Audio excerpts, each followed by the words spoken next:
Knives and tools for over 25 years. Next level gear.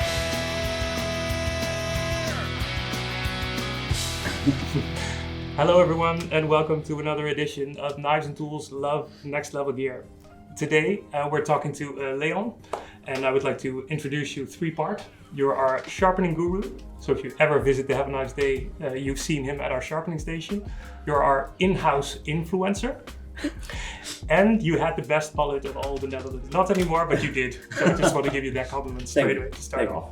So today we're talking about your love for sharpening stones. Yeah. Can you tell us a bit about your collection? Yeah, sure.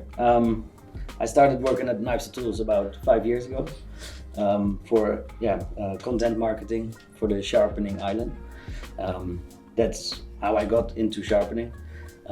But before I started working at Knives and Tools, I bought this one actually, the Sharper Basic. Then it was still called the Eden Quality Stone. Yeah. And I wanted to sharpen my knife, but also my parents' kitchen knives. So I bought this one, the 3000 grit sharpening stone. I was sharpening on it, watching some videos on YouTube. Did you watch our old videos? I think they came by, yeah. But I didn't figure out that I should start on a lower grit, so I was sharpening my butt off and didn't really get any results. Yeah. But over the years working here, I really got to understand and learn the sharpening, mostly on sharpening stones. That's my favorite type of sharpening. Yeah. So these were the stones I started on. I think those are great if you want to start sharpening as well. Combination stones, so two grits. Yeah. Easy to use, and I like them. And do you put them just in the sink or on a top or? I used to just use a wet towel, put them on top of it. These have like a rubber grip thingy, so that's nice as well. Are these splash and go, by the way, or? No, you need to soak these for a few minutes and let them dry after use. Now I use the sink bridge, Sharper sink bridge. Not always in the sink, sometimes just on the table in front of me watching TV, sharpen a knife. And after that, when I got more into other kinds of sharpening stones, I really started to like this one, which is Ardennes Coticule, Les Pyrénées and Belgian Blue dual-sided natural sharpening stone. So it's still two sides glued together, but from natural material. And what I really like about natural sharpening stones is that they're not that aggressive, but they're really nice to sharpen on, have a nice feeling. And they can be a little bit coarse, but if you continue sharpening, the slurry that gets created gets finer and finer. So if you just keep sharpening it, you can get a really, really sharp result. So I really started to love these ones. And how does the grit size of the other ones compare to the natural stuff? There's more for synthetic stones like these. It's you can be more sure that it's just that grit. There's of course a margin in there, but it's very specific. With natural sharpening stones, there's a bit more margin. Yeah. So you can have, if it's a 2000 grit, it can have some 1000 grit particles, for example. Yeah. Even some 4000. It's a little less aggressive. So they use like garnets or other minerals. And this is a ceramic. So it does take a little bit longer. Yeah. But yeah, you get good results. Yeah. And going back to the Sharper ones, you give sharpening workshops at Knives and Tools as well, and you use these, right? For customers. We use these sharpening stones because we think if you're a beginner, those are perfectly fine. Yeah, so we did a few knife workshops explaining how to sharpen, and people could do it while I would explain the technical stuff. Yeah. And what do you feel you need to teach the beginners? What's the far most important thing? Mostly to just keep going, because I see a lot of times people, you need to get used to the feeling. Yeah. So just keep doing that. You have a real circular motion, right? You go front and back as well, right? So. Yeah, front and back. Some people they sharpen forwards or backwards, then take the knife off and do it again like this. But you can also do this or whatever you like. as long as the sharpening angle is correct, then it's fine. And what I usually say or see to people that they are sharpening, but they don't know if they do it correctly. So all I tell them is, give some little adjustments maybe, but mostly they are doing it correctly and just need a little bit of confidence from me. Like, keep going. A little reassurance Sure, from the pro. little reassurance, yeah. Just, you're doing good, keep going, and then they'll understand and have a nice feeling for it. Yeah. And normally on the Have a Nice Day, I see you running around the sharpening island all day, and then you sharpen all types of knives, kitchen knives, but also pocket knives and stuff. Is there a huge difference between sharpening those on these stones, or? Well, these are more knives for big kitchen knives, for example, or hunting knives, or bushcraft knives.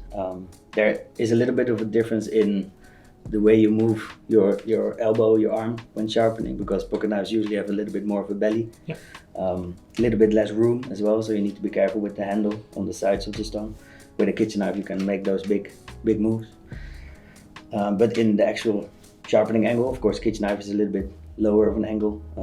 There's not much different in the technique behind it. It's basically keep the angle correct and sharpen on it.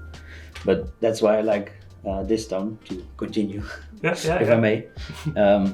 This is a stone I think I use mostly. So this is the one I use mostly at home for my kitchen knife. But when I'm out and about, I use this one. Also when I'm working in the warehouse, for example, to help there. Just have this one in my pocket. Mostly you just use the ceramic side. For touch-up? For touch-up, yeah. You can hold it in your hand like this, very nice, and it's gives a very practical, sharp result. Pretty fine, I would say. And I just like to have this with me. So I think I use this one the most. Okay. Yeah. Also diamond and ceramic. Diamond is a bit coarse, so you can really touch up a knife, or if it has a damaged edge. But I mostly use it for the fine ceramic side to keep it sharp. Cool. And I see you also brought a device. Yeah, and that's more of I like the more standard. I sharpen on a sharpening stone. I like that the most, gives me the most satisfaction. But I also had an Hultafors Premium X, and there was a specific New Year's Eve party where we were building a big campfire, and we had some pellets, and one of my friends asked, can I break the pellets to put it to the fire? I said, yeah, sure, here's my axe. And it came back with some pretty heavy dents in the edge. You should have asked, can I break your axe? Exactly. So it was not this one, but the Sharper axe sharpener I used. And it was just too much damage for me to hand sharpen it by the stone. So I needed something that would help me get it back to its original shape quite quickly. So I got the KME X sharpener, which is more like a sharpening system. I have to put it on correctly. You bought this yourself, right? Yeah. We got quite a few for the festival as well, so people can use this one as well. But what I like about this is that it has some very coarse diamond stones, so it takes up quite a lot of material. And the premium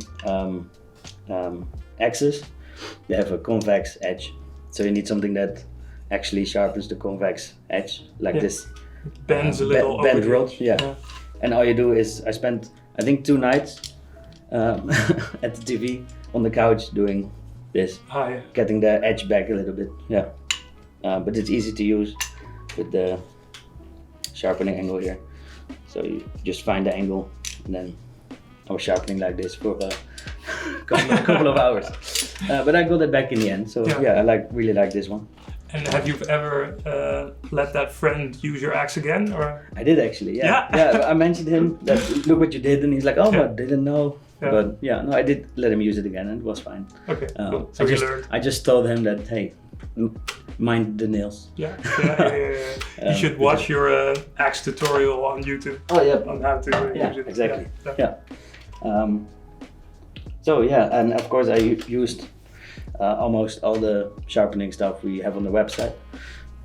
When I put stuff online, I test them and check how they work. is, for example, the Can Onion, the belt grinding machine, which we will also bring to the Have a Nice Day Festival, the Can Onion 2. We have one. A new one. Yeah, we have one prototype that's coming. Nice. We will probably sell it at the beginning of next year, or maybe in the end of next year. Yeah. End of this year, beginning of next year. And also, of course, Wicked Edge. I really like for the really, if you want to be really precise, that's I would the say best that's we have. Yeah, I think so.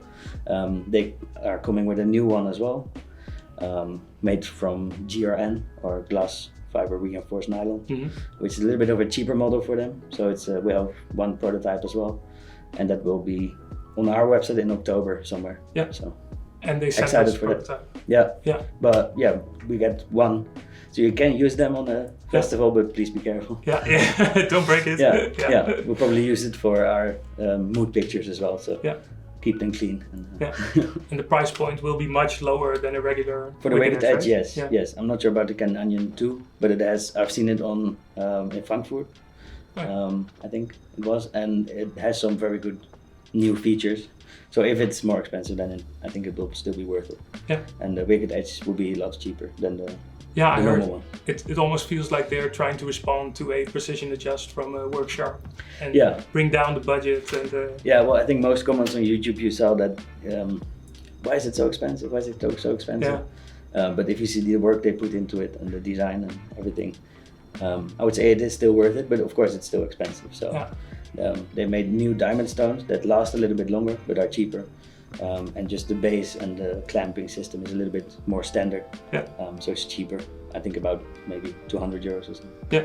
So looking forward to that one. Yeah. Test it myself. Yeah, exactly. Yeah, and fun to hear the customers and their reviews on it on the Have a Nice Day. Yeah. See what they think. Exactly. Yeah. And there's just, I think, still one item missing for me in my sharpening collection, which would be the hole. The roll sharpener. Yeah, I went there a couple of years ago and got to meet Timo Hohol and his father. Oh, seriously? And he showed me the factory and I was really impressed. It's when they launched the Hohol 2. So that's still missing in my sharpening. Is that on your wish list? Yeah, it is. Yeah. And I can't wait to see what maybe they will come up in the future as well. So I thought it was called hole because you hole it. Almost like yes, but then I didn't know that the guys were named Hole. Yeah. But, I've heard people say that it's a stupid name for a company, only Germans can pronounce it. But it's their last name. So but it's Holschleifer, It's sounds still nice. good. You have a nice German accent. Sehr good. Sehr good. But I like their product and it actually worked pretty good. So awesome. Yeah, I gave one to my brother who's a big barbecue artist. They're great presents, Yeah, exactly. Because he's not the type who would use a sharpening stone quickly. But this is so easy, so convenient. And, they're really cool guys. And Marco and Luan are coming to the Have a Nice Day this year. Yeah. Marco was there last year as well, teaching customers how easy it is and showing how it works. Yeah, they have a great stand as well. Usually. Yeah. It's really awesome that they're so invested in what we do, and likewise. Yeah. Perfect. Cool. Well, thanks a lot for showing and telling, and You're welcome. until next time. Thanks for watching.